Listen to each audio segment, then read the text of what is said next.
reste toujours, on parle toujours Ouais. de compétences. Donc la rétention des compétences humaines demeure un cheval de bataille pour le secteur.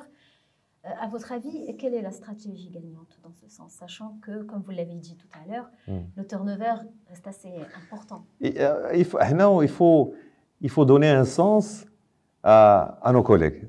Il faut qu'ils aient un sens lorsqu'ils viennent travailler. Donc, il y a deux axes sur lesquels il y a trois axes sur lesquels il faut travailler.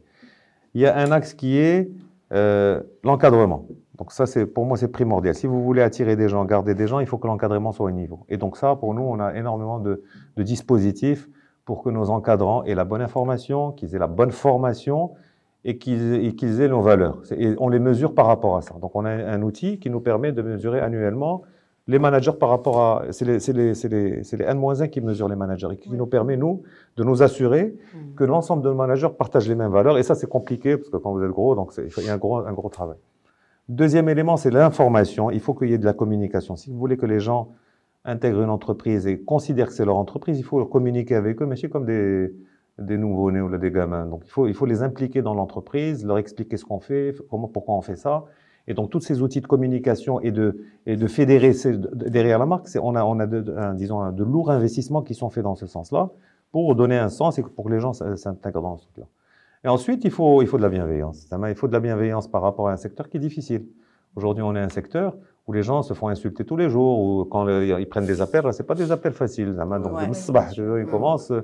ils commencent. Donc, on leur apprend et c'est très formateur. Donc, et c'est ce qu'on explique aussi. On dit, quelqu'un qui rentre chez nous, je veux pas qu'il reste 10 ans en tant que téléconseiller. Donc, on veut qu'il rentre, on va lui améliorer son employabilité, on va lui apprendre à venir à l'heure, à s'habiller, à parler à un client difficile, à gérer de la productivité, à gérer son stress. Donc, tout ça, c'est des compétences qu'ils vont acquérir pendant les 2-3 ans en tant que téléconseiller. Et ça va leur donner une vraie valeur sur le marché. Ensuite, soit ils évoluent dans une Intelsia, et c'est ce qu'on souhaite, mais on peut pas le donner à tout le monde. Soit ils partent à l'extérieur et au moins ils auront passé, là, on a joué notre rôle.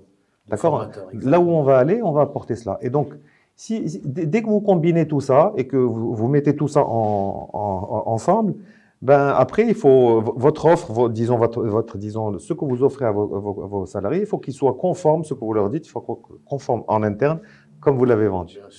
Et donc aujourd'hui, pour revenir chez Intelsia, aujourd'hui, on a une marque employeur qui est forte aujourd'hui parce qu'on a une notoriété qui est importante, mais surtout qui est mesurée par rapport à ce qui se passe réellement.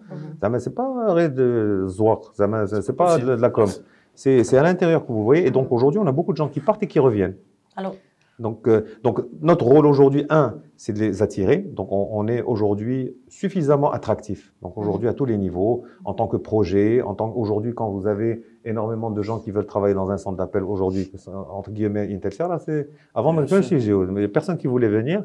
Et donc, moi je l'ai vécu parce que depuis 2006 j'essaie de recruter du monde. Donc aujourd'hui j'ai disons le confort de choisir. Si alors je peux me permettre, c'est le Dell, vous êtes maintenant le Dell les années 2000. À l'époque, tout le monde voulait. Mais on veut même plus que le Dell d'avant. Oui, non, pardon, vous êtes beaucoup plus. Je suis désolé. Mais non, mais c'est vrai. Parce que tout le monde connaît à une époque, tout le monde connaît avec le Dell, tout le monde voulait. Oui, voulait y aller. Et on a recruté des gens de chez Dell qui nous ont apporté leur savoir-faire également. Et donc nous, aujourd'hui, c'est ça. Donc, attirer les gens et surtout ensuite les développer. Donc, on a des programmes de développement. Les développer et essayer de les retenir. Et aujourd'hui, en termes de résultats, aujourd'hui, on a l'inverse. C'est-à-dire que le turnover aujourd'hui, sur certains sites, est inférieur à ce qu'on souhaiterait. De combien aujourd'hui? Aujourd'hui, on a alors, au Maroc, il est en dessous de 4. Maintenant, il est à 3, aux alentours de 3, et qui est un très bon turnover. Bien sûr. Oui, d'accord. Bien sûr. Alors qu'avant, on a...